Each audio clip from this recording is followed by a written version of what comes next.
Hello guys, welcome to our channel. இன்னைக்கு நம்ம எதை பத்தி பார்க்க போறோம்னா, பணம். பணம் மனித வாழ்க்கைக்கு எவ்வளவு இன்றியமையாதது? அந்த பணத்தை சம்பாதிக்க மனிதனாகிய நம்ம எவ்வளவு கஷ்டப்பட்டுக்கிட்டு இருக்கோம்? அப்படி கஷ்டப்பட்டு சம்பாரிச்ச பணத்தை சேமிக்கிறதுக்கோ, இல்ல பாதுகாக்கிறதுக்கோ மனிதன் எவ்வளவு கஷ்டப்படுறான்? அப்ப பணம் உண்மையாவே மனிதனோட வாழ்க்கையில அடிப்படை தேவைதானா? அப்படிங்கிறத பத்தி இன்னைக்கு நம்ம பார்க்க போறோம்.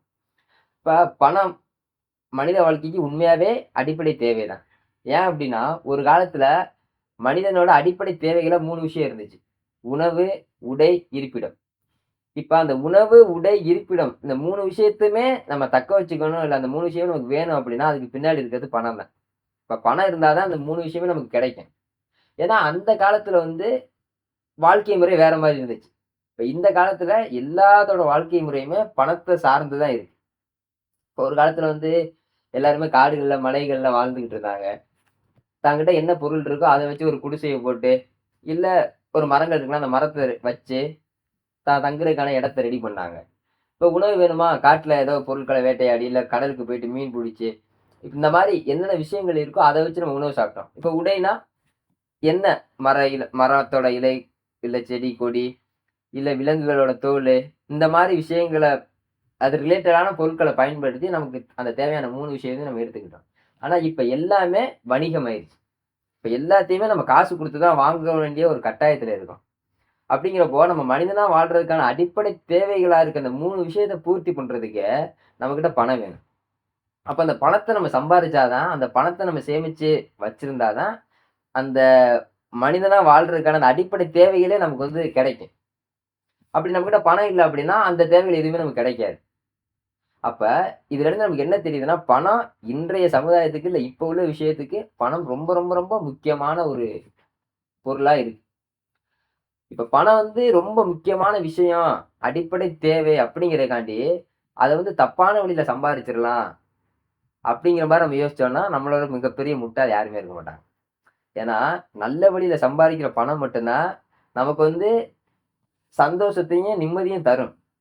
தப்பான வழியிலயோ, இல்ல தவறான விஷயத்திலயோ நம்ம நம்ம ஒரு பணம் சம்பாரிக்கிறோம், இல்ல நெறைய பணம் சம்பாரிச்சுட்டோம் அப்படின்னா, அது நமக்கு அந்த சந்தோஷம், நிம்மதி அப்படிங்கிற விஷயத்த நமக்கு தராது மோஸ்ட்லி.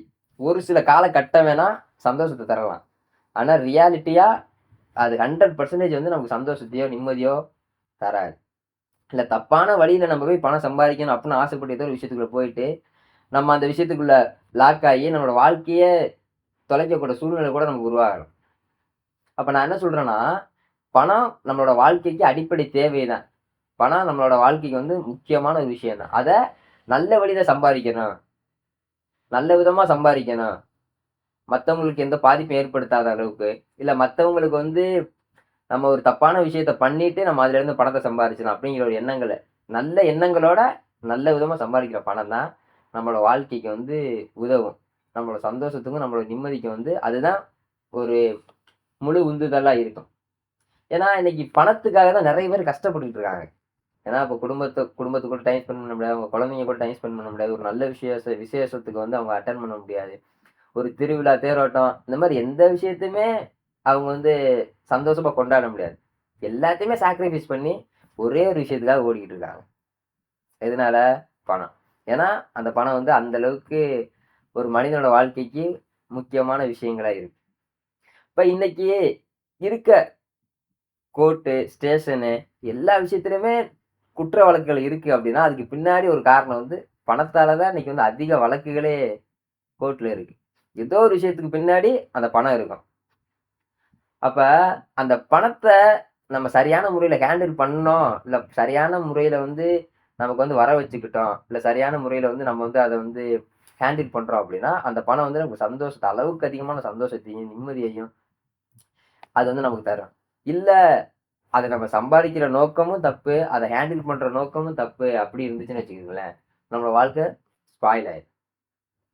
அப்ப எந்த அளவுக்கு ஒரு பணத்துக்கு ஒரு பவர் இருக்கோ, வாழ்க்கைய மாத்தக்கூடிய பவர் இருக்கோ, அதே மாரி நல்ல விதமா. வாழ்க்கைய நல்ல விதமா மாத்தக்கூடிய ஒரு பவர் இருக்கோ, அதே மாரி அந்த பணத்தையோ, இல்ல அந்த பணத்த சம்பாதிக்கக்கூடிய வழியையோ நமக்கு சரியா இல்ல, இல்ல அத நம்ம சரியா ஹேண்டில் பண்ணல அப்டின்னா, அப்படியே தலைகீழா நம்மளோட வாழ்க்கைய மாத்திரும். புரியுதுங்களா இல்லையா? அது நம்மளோட வாழ்க்கையில நெறைய பேர் அத அனுபவப்பட்டுருப்போம். இல்ல அனுபவமே படாம இருந்தா கூட இன்னொருத்தவங்கள பார்த்து நம்ம கத்துருப்போம். இல்ல இன்னொருத்தவங்களோட அந்த ஃபினான்சியலான ஸ்டேட்டஸ பார்த்து நம்ம வந்து தெரிஞ்சுக்குருவோம். அதனால என்ன சொல்றேன்னா, பணத்தால சந்தோஷமா இருக்கவங்களும் நெறைய பேரு. அதே பணத்தால கஷ்டப்படுறவங்களும் நெறைய பேரு. பணத்த நல்ல வழியில சம்பாதிக்கிறவங்க நெறைய பேரு. இல்ல தப்பான வழியில சம்பாரிச்சுருவோம், இல்ல தப்பான வழியில தான் சம்பாதிக்க முடியும் அப்படின்னு நெனைக்கிறவங்களும் நெறைய பேர். ஸோ நம்ம எந்த கேட்டகரிக்குள்ள இருக்கோம்? நம்ம சரியான வழியில சம்பாதிக்கிறோமா? இல்ல சரியான முறையில வந்து அத ஹேண்டில் பண்றோமா? அப்படிங்கிறத பொறுத்து தான் நம்மளோட வாழ்க்கை எவ்வளோ சந்தோஷமா இருக்கும். இல்ல நம்ம வாழ்க்கை வந்து லாங் டேர்மா இப்ப நல்ல வழியில போற ஒரு விஷயம் மட்டும் தான் லாங் டேர்மா சந்தோஷத்த தரும். ரொம்ப காலமா, ரொம்ப காலத்துக்கு அப்புறம் ஒரு 5 வருஷம், 10 வருஷம், இல்ல ஒரு லாங் டேர்மான ஒரு சந்தோஷத்த வந்து நல்ல வழி மட்டும் தான் தரும். இதே தப்பான வழி நம்ம சூஸ் பண்ணோம்னு வச்சுக்கங்களேன், கொஞ்ச காலத்துக்கு சந்தோஷமா இருக்கும். ரொம்ப பயங்கரமா இருக்கும். ஒரு ஷார்ட் டெர்மா நம்ம வந்து இது பண்ணும்போது, தப்பான வழியில போம்போது, கொஞ்ச காலத்துக்கு அது சந்தோஷமா இருக்கும். ஆனா ரியாலிட்டி 100% ரியாலிட்டி என்னன்னா, எவன் ஒருவன் வந்து உண்மையா, நேர்மையா, கரெக்ட்டான விஷயத்துல வந்து அவன் ஃபாலோ பண்ணி இருக்கானோ, அந்த பணத்த சம்பாரிக்கிறானோ, இல்ல அந்த பணத்த தக்க வச்சுக்கிறானோ, அவன் மட்டும் தான் வாழ்க்கையில வந்து அளவுக்கு அதிகமான சந்தோஷத்தோட இருப்பான். புரியுதுங்களா இல்லையா? இப்ப சந்தோஷங்கிறது, அடுத்தவன் சந்தோஷப்படுறான் அப்படிங்கிறது நம்ம கண்ணோட்டத்துக்கு தெரியாது. அவங்களுக்கு தான் தெரியும். இப்ப வெளியில எவ்வளோ ஒரு ஆடம்பரமா, வேற எவ்வளோ விஷயமாவே இருக்கலாம். ஆனா அவனோட மனசு, அவனோட உடம்பு, அவன் அவனோட மனநிலையில அவன் சந்தோஷமா இருக்கானா? அப்படிங்கிறது தான் இங்க சந்தோஷம். இப்ப நம்ம சொல்லலாம், "இல்ல, இல்ல இவன் வந்து தப்பானவனா தான் இருக்கான். இவன் வந்து கெட்டவனா தான் இருக்கான். சந்தோஷமா தானே இருக்கான். நான் வந்து நல்லவனா இருக்கேன். இவங்க வந்து நல்லவங்களா இருக்காங்க. ஆனா இவங்க வந்து கஷ்டப்பட்டுட்டே தானே இருக்காங்க." இல்ல, இல்ல இது வந்து நீங்க சொல்ற கூற்றே தப்பு. அப்படிங்கிற மாரி சொல்லலாம். பட் நெறைய பேர் இல்ல சொல்ல கண் நம்ம வந்து கேட்டுருக்கலாம். ஆனா, அது உண்மை கிடையாது. புரியுதுங்களா இல்லையா? நல்ல விஷயம், நல்ல வழி வந்து நல்ல இடத்துக்கு கொண்டு போகும். என்ன கொஞ்சம் டைம் ஆகலாம். இல்ல கொஞ்சம் நம்ம கத்துக்கிறதுக்காக சில தவறுகள் நடக்கலாம். இல்ல சில கஷ்டப்படலாம். ஆனா, நல்ல விஷயம் வந்து கண்டிப்பா ஒரு நல்ல வழிக்கு கொண்டு போய் சேர்த்தே ஆகும்.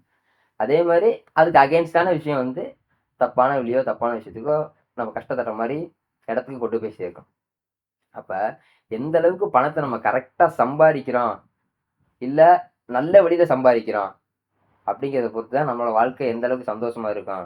இல்ல நம்ம மனசு, நம்மளோட மனநிலை வந்து எந்த அளவுக்கு சந்தோஷமா இருக்கும் அப்படிங்கிறது இருக்கு. ஸோ நீங்க எல்லாருமே இத பத்தி என்ன நினைக்கிறீங்க? அப்படிங்கிறத உங்களோட கமெண்ட் மட்டும் போங்க. இதா இப்ப நான் சொன்ன ரிலேட்டடா ஏதாவது எக்ஸ்பீரியன்ஸ் உங்களுக்கு இருக்கு. இல்ல இது வந்து உண்மதான். இந்த மாரி ஒரு எக்ஸ்பீரியன்ஸ் எனக்கு இருக்கு அப்படின்னா, கமெண்ட்ல ஷேர் பண்ணுங்க. மத்தவங்களுக்கு யூஸ்ஃபுல்லா இருக்கும்ல. ஓகே. Thank you. பை.